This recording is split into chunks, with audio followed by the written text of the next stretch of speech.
My name is Farissa Knox, and this is how I create. Welcome to This Is How We Create, a show that digs deeper into the creative life of contemporary artists of color. Discover what feeds their creativity and how they found or are finding their artistic voice.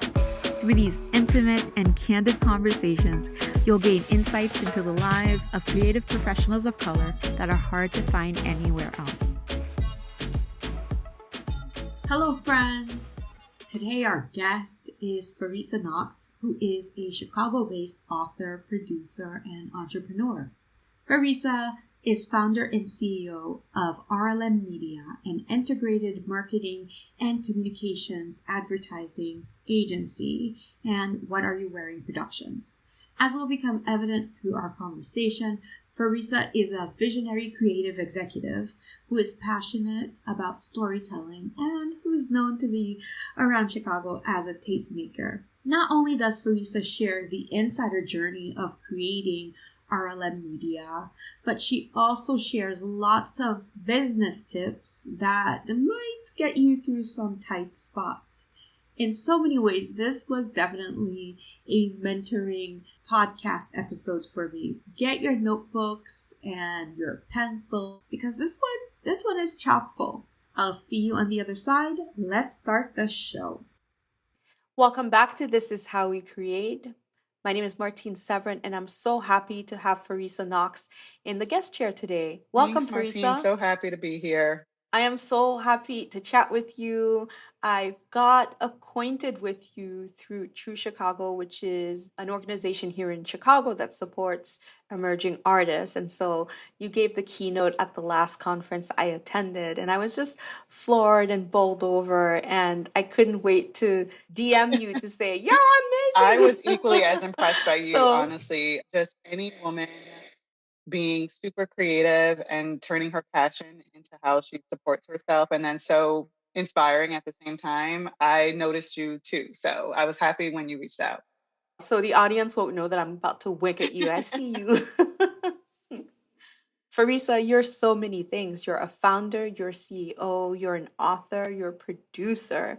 You do so many different things, including being at the helm of RLM Media. I wanted to just start out our conversation by asking about what you were like as a child and what are some of the things you dreamed of becoming? What did you dream for I yourself? love that question.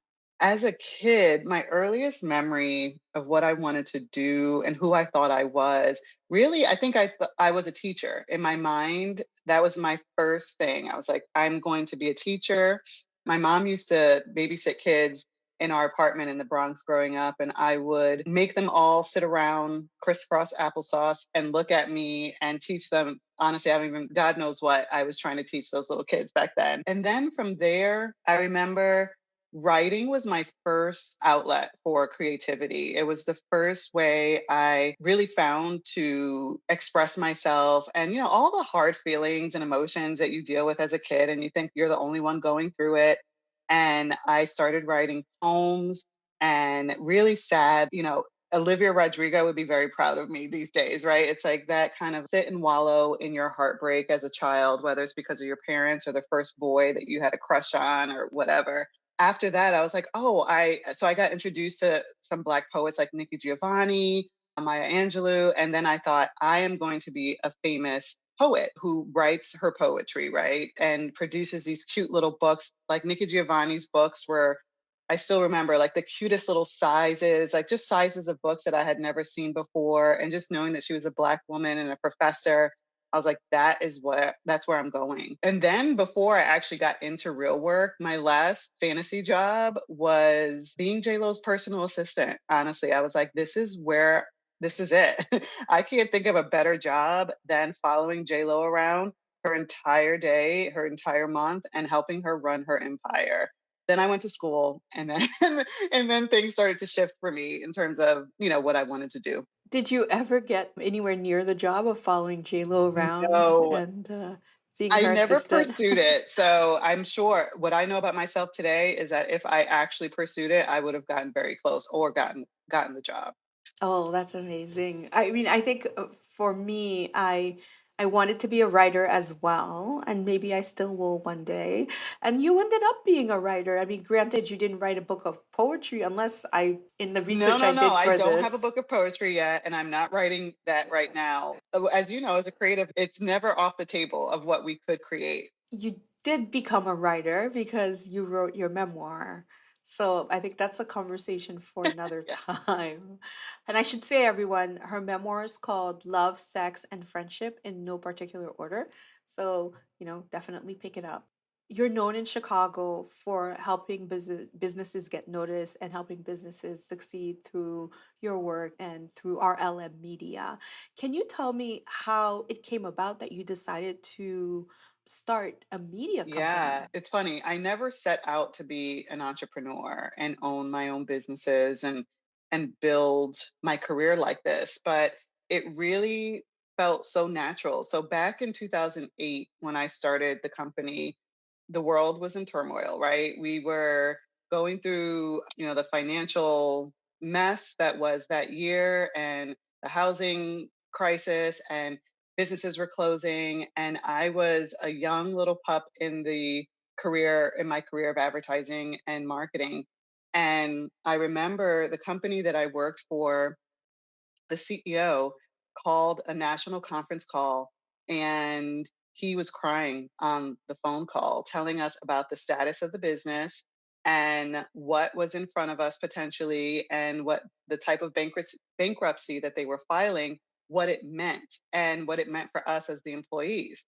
And this was all super new to me. I think I was like 26, 27. I was like, what? I think I need to get a new job. I think that the result of this conference call means I need to start looking for a new job.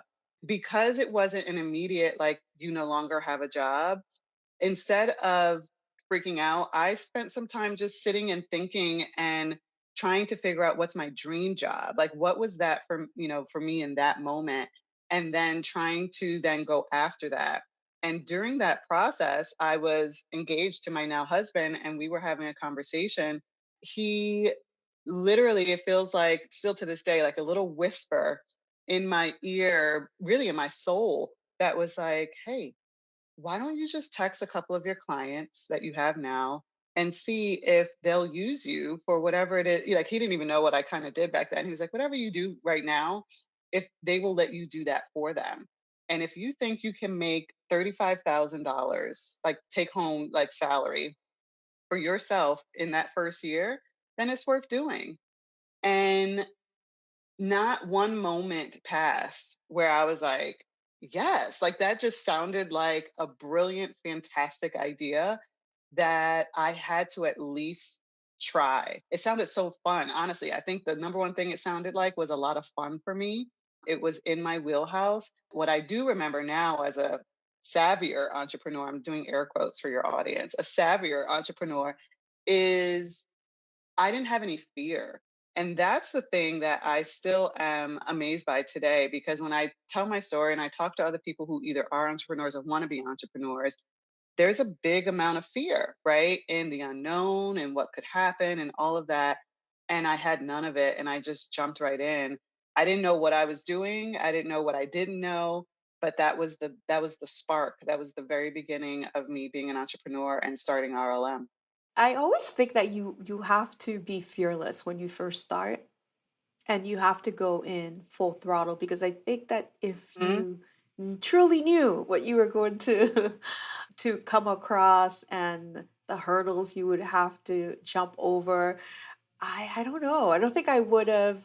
I wonder if I really were to talk to myself and say, this photography thing, are you sure you want to do it? So do Ooh, you that's a think great that would you do it question. over? Well, so I was 27. I'm about to be 41 in a couple weeks. So the idea of starting over at 41 exhausts the hell out of me. But I know that 27-year-old Farissa would do it every single time all over again. Honestly, for me, it's like being black. If I could like go back into the womb and pick who like pick my race and pick my gender, I would pick being a black woman over and over again, as hard as it can be, right? Because the rewards are so big, and we know what our superpowers are as black women, right? So it's the same thing as this level of creativity and freedom that I get to have as a business owner, yes, I would pick that all over again. Can you share what some of those rewards are? Of entrepreneurship, yeah, Yes. I was like, or of being a Black woman. Oh, Well, I know there are lots of rewards of being a Black woman, right. beautiful Yes, skin being yes, one of yes. them. Yeah, so the biggest reward I think for me is the reward of creation, right? So we get to create the future. And with my team, I joke that I go to the future, spend time there, and then bring back ways of being, doing, thinking for today. But the reality is that as entrepreneurs and business owners, we get to create the future. I get to sit every day and figure out what do I want tomorrow to look like, feel like, and be like for my business, for my team, and for our clients, and for me as a human, right? So that's one of the biggest things.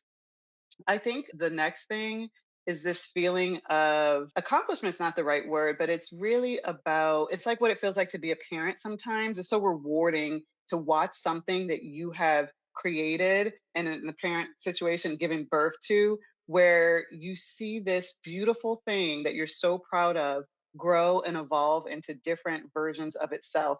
And as it grows, just like parenthood in business, if you're doing it right, become less and less needing of you, right? It becomes more and more independent. It becomes bigger than what you can hold in your hand, and you watch it flourish and grow into something. And for me, that is one of the biggest rewards. I started in my living room sitting on a couch with a laptop, and now I have an office downtown with almost 30 employees.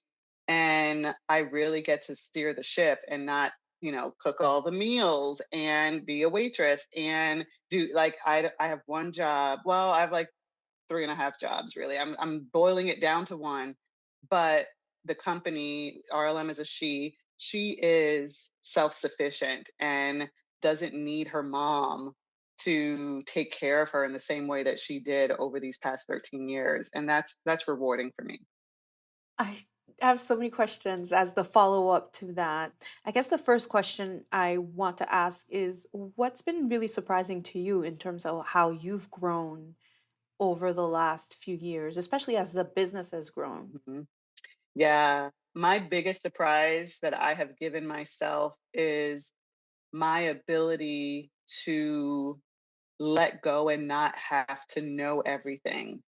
I grew up feeling, and still sometimes today, feeling like I don't know enough about what's going on around me. I grew up in a very Christian, strict household. We weren't allowed to like listen to secular music or watch certain TV or do certain things that as you grow up, you're like, oh my God, I missed out on a lot of stuff that is like normal pop culture or just knowledge.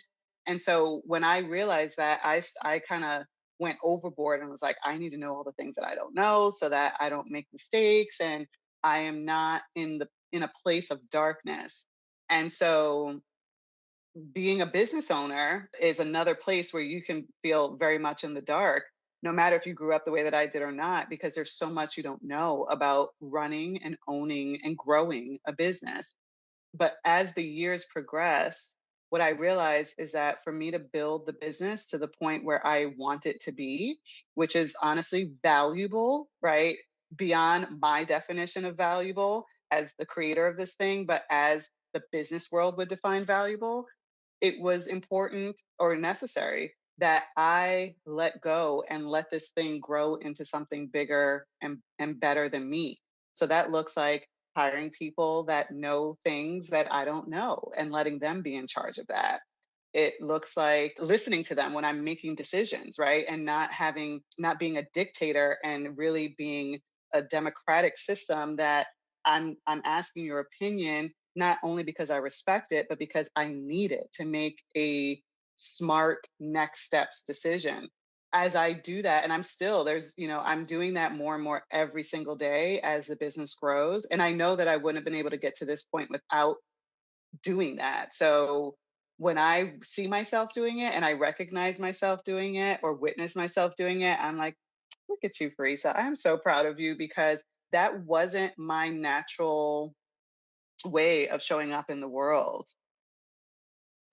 I'm just digesting. I reckon that I have to be faster with digesting and savoring the responses that come out of my guests and from you in particular. Because one of the things that I realized when I came into the world of photography, I did 13 years in another sector, in particularly in the field of education policy and in early childhood development. So I always worked in a small office, and I've always had women as bosses, actually, come to think of it. And it's really been interesting to see how an organization is run, and that the leader basically they're trying to maintain the direction of where the ship is going and make sure that the organization keeps on going towards the true north, or whatever it is that the leader has set. My question for you is, how do you determine what that true north is for RLM Media? Because it's changed so much since you first started. It was just you in your living room, as you said, and now you're 30 plus people. And how many iterations has RLM gone through, and how have you been able to maintain that true north? Yeah, that's a great question. So, the first time I ever had to ask myself that, I said, I want to build a company that if I were just an employee at it, I would be very proud and happy and excited to work there. Right. So, beyond what we do for a living, because yeah, we started out as a media buying advertising agency, beyond the skill set of the people, the person or the people that work there, I wanted myself and everyone else that was to come to be excited to come to work every day. That was my first thing. And I didn't know I was doing that at the time, but I was starting to build the culture of the company even when it was just me. So that is like the internal true north that has never wavered in one way or another. Now, what it has done is look different, right, over the 13 years, what it actually means to feel happy to come to work. So, fast forward 13 years, today, what does it require that all the 30 people who work at RLM feel happy to come to work every day? It's that we continue when we add people to the team that they fit the culture of the team that we've created. It looks like me paying attention to the temperature of the world that we live in. And we just lived, 2 years of a pandemic. What was good about us working from home every day for 2 years? What was horrible about it? And what do we miss about the office and seeing each other every day? And how do we create something new that's never existed before instead of trying to go back to the thing that we were doing? And so we created that in our personal hybrid model of how we live our weeks. So yeah, a previous version of RLM, it might have looked like having free beer in the refrigerator on Fridays or Thursdays for everyone to partake. We still do that, but you have to pay attention, right? So how I figure out how to continue the true north is really from paying attention to what's going on in the world and what my team is saying. From a business perspective, it's always just been giving the best quality work that we can, no matter what we're doing. Even as we've evolved from just media to now being a full service integrated marketing, communications, and advertising firm, we do so much more than media. But the number one criteria is we deliver the work that we do at a high quality. And our customers, I want our clients to feel like they don't know what they would do if we weren't in their lives. And not just from a business perspective, but really like a human perspective, really looking forward to talking to us and being in our presence and learning from us. So it's like adding value in a human way on top of what we do for a living. So that's the true north that I've set up, and it takes different phases, depending on where we're at and what we're doing. But how I know which way, if we need to turn left a little bit or right a little bit is just by paying attention and listening and taking the advice and the thoughts and ideas from the trusted folks that I have around me in leadership at my company. Mm. I love what you said about doing such great work that your clients wouldn't know what they would do without you, because I think that's where it's at, honestly. And I had a friend who is a musician, and she's just really, she loves her craft so much, and her goal is to be one of the greats. And the way that she defines it is that she not only produces work that fulfills her and that allows her to make a living, but that she also does work that inspires other people. So I love that response. I'd love to ask you a question about some of the skills one needs to not only build their own business but think in much in a bigger way. When you first started, did you assume or did you have dreams that RLM would be what it is now? Probably now you have dreams where RLM can go, but can you talk to me about that vision that you had for yourself and some of the skills that you needed to learn to be able to make sure that that vision is on track? Yeah, no, it's funny. Like when I first started the business, I had zero idea or thought about where we would be after year one, year five, year eight, year 10. And, now we're in year 14. My only goal back then, honestly, was to make it to the next day.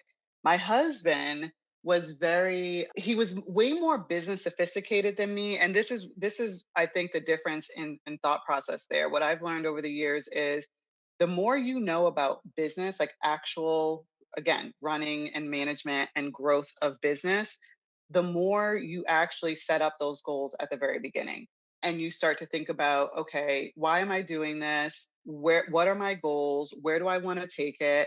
And what's my exit strategy? When you're a true sophisticated business person, those are the things that you're asking yourself and you're putting into development at the very early stages. I know that now because I've owned a business for 13 years. But back then, he would say like, "Oh, you should, partner," and he would like list like the biggest ad firm in the country, and I would be like, "What? I need to get past Wednesday. Today's Tuesday, tomorrow's Wednesday, and then there's Thursday." Like I couldn't see past what was in front of me at the moment. It does require though that kind of focused mentality in the beginning to not be dreaming about where you'll be in 10 years, because you have to get past that Monday, Tuesday, Wednesday, Thursday before you can be in year 10, right? I shut it out. And then as things started to develop, I started to see a vision for it beyond how much money can we make this year so that I can afford to pay all the employees and pay the rent and all of that.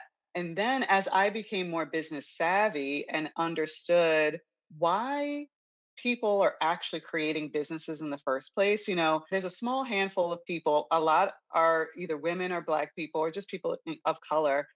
We're creating businesses traditionally for lifestyle.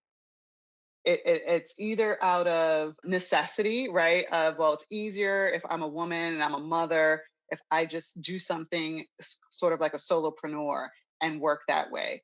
But you're not creating that business in the goal of creating value, selling it one day for millions of dollars, and moving on to your next thing. You're creating that business so that your family and your life can flow in an easy way and you can make some income for your family. That is the majority of Black owned, women owned, people of color owned businesses. When you start looking at all the wealth in business ownership, the reason why they are creating business is so that they can sell it. That's really they're not creating businesses so that they have, free time whenever they want it, or can be their own boss, or can say they're the CEO of something. No, they're creating these businesses so that they can build it to a point that it makes enough money that they can go sell it for millions of dollars. And that's it. And sometimes if you remove the heart from it, you can feel that, right? But what I know now is that you can have heart, like you can have a true humanness to your approach, but still have the agenda of building value and being valuable and one day actually earning the same money that I must just say it, a mediocre white guy who's doing what I'm doing can make, right? And so I am not a mediocre white guy. I'm an extraordinary Black woman. And so I want to be paid like an extraordinary Black woman. Huh, I think we could end here. Oh my gosh. I don't know what I can say to that. That was amazing. I think I'm going to have to listen to that again. And I think everybody else, I think you should press rewind and listen to that again. It's so true. I think in a lot of ways you can tell when a company or when you have interactions with people who are just having transactional interactions and those who really care. And you can tell when a business really cares and when they don't. It's very obvious. I think we humans have a great Yeah, way we can to smell see who's BS. there to create We value. can smell BS when there's BS. And I think that, even you're going to be more successful if you actually treat people like human beings, no matter if you're, building a valuable business or not. And so I think that's one thing that we're natural at, and these are some stereotypes, but ones that I feel like most people would nod their heads at. Women, we're nurturing, right? Black women, we know who we are. We're very confident. You add that together, and then you add the business mindset on top of that, and then you have something really powerful that can't be duplicated by anybody else. So that's really, my goal, to your friend you mentioned earlier, is also to be known as one of the best at the things that I do. But for me, the best means all three of those things, not just making a lot of money, but people, the humans that I touch along the way, saying it was a pleasure being in contact with her, right? And that the people who work with me or around me feel some sort of personal value. It's not like I'm just getting something from them. They are also getting something from me in the process. That's beautiful. Thank you so much. Taking notes, that's why I was so quiet. Those three, I think those three are so true because sometimes it doesn't seem worthwhile to do work when it's not very, it's not fulfilling. And not to say that all work has to be fulfilling, but I think I've been on set with some clients when I've realized that I'm not having fun at all. And it's a lot better when you are working with people with whom you can work hard, have fun, as well as feel that there is a sense of connection going on. Well, I'd love to close out by asking you my favorite question, which is about failure. I think that in the US, we tend to focus a lot on successes and on how we overcame, but I think that there's a lot to be learned from when we things don't go as expected, or when we fall, or when we stumble. Can you share an instance where things didn't go as you planned, or you made a mistake, or you failed? You know, however you want to describe it. And did you learn anything from that instance? And is there anything that you used so that you could be just a better Farisa? Yeah. Yeah, no, there's two major areas where I can say I have tripped up and made mistakes in my journey of entrepreneurship that I have learned from and recovered from, thankfully, and never forget those lessons. One is just how you spend money and just how you think about money in general, right? So at my ad agency, we've never had like an investor or anything like that. All of the money that has gone into the firm has been either from loans or lines of credit from a bank. That's a hard way to build a business. But, other people can have investors write checks for millions of dollars or have family and friends give them money. That wasn't my situation. But not knowing that first of all, not knowing that businesses, or banks, I should say, don't want to give money to businesses who look like they need money was a hard lesson for me to learn. And I didn't know that until one year we needed some money to stay afloat. And I went and did the process, and they were like, no, because it doesn't show that you will have the clients or the resources to pay the funds. So we navigated through that first year, honestly, with personal funds. At that time, we had just gotten married and had enough to invest back into the company. Obama just released the stimulus and all that. So that our first loan ever, I still, if I ever meet Obama one day, I'm going to be like, I am a successful business owner because you were able to pass the stimulus and I got $50,000 to put into the business, and it was a lifesaver. But the lesson I took from that was, after great years where RLM did fantastic and it was our biggest years ever, I went to the bank as soon as that year closed out and I was like, I would like a line of credit. I would like a loan. Look at the performance of the company. Here's how I plan on doing that again next year. And I would get it. I would get hundreds of thousands of dollars. And what that would do is set me up for when things might not be as great, right? Because that's really how businesses are run. There's no business hardly on this planet that's successful, whether they're doing $1 million or $20 billion. That's just being run off of the money that they generate from their customers. It's not happening. So that was a lesson I had to learn the hard way. And I call it a failure of sorts because it's something that I had to learn hard and that we had to recover from. And honestly, in some ways, RLM is still recovering from me not knowing that and spending money in a way that didn't positively help that and affect that.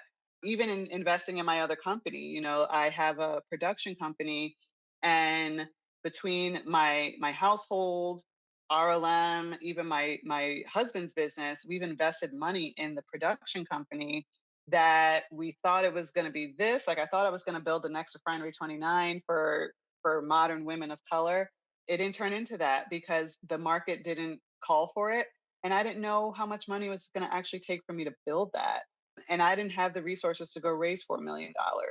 So I couldn't do that. So the money we invested for a certain amount of time looked like it was just a busted investment, until I took the moment to just sit down and think about, okay, what is still valuable about this company? And how do I hold on to that and get rid of everything else that's not valuable? And honestly, in that exercise is how I figured out I'm a producer. I didn't know that. I was like, oh, wait a second. I've created this video for this, fashion campaign. I had at that time already created both seasons of PR Girl, the reality show that I have now on Amazon. I had done so many things and it never had dawned on me that I was a producer. Like, that's what my natural skill set was. And then eventually going into creator, like, I now can create TV shows, whether scripted or unscripted. And it was in that what I thought was a severe loss, and like, I just like spent and wasted all of this money building this other business while I was like I started the second business before I had the kids, and I thought, oh look, I just started one business, I can do it again.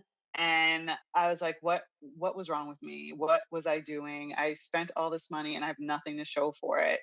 And that's when I was like, no, Farissa, you're a creator and you're a producer. Focus on that. And during COVID, so that was like 2 years before COVID. Then during COVID, I really was able to sit with myself and create in and for that company. And what it resulted in is what we have as our first scripted TV show concept that hopefully we'll be pitching before this year is up to networks. So, and it's based off my book, the memoir that you mentioned earlier. So it's a really exciting space to be, where it's like that big mistake that, quite honestly, advisors I had at the time were like, kill that company. It's a drain on your personal finances. It's a drain on your successful business. Kill it. And I was like, again, back to the kids. I'm like, kill it. I can't kill one of my children. I have to just teach and mold it and nurture it to a place that it's no longer a drain, where it can start generating results. So those were the two biggest lessons so far. Thankfully, I didn't have to learn the third lesson the hard way, which is that letting go piece. That was like, because that would have if I did not do that, that would have resulted in just as big of a iceberg crash as those other two things did.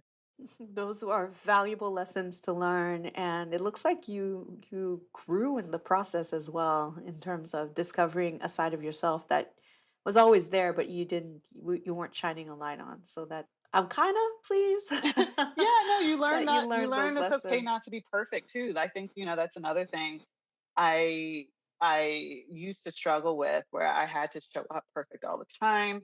I had to make all the perfect decisions. I had to think make my employees think I was perfect. But there is no such thing.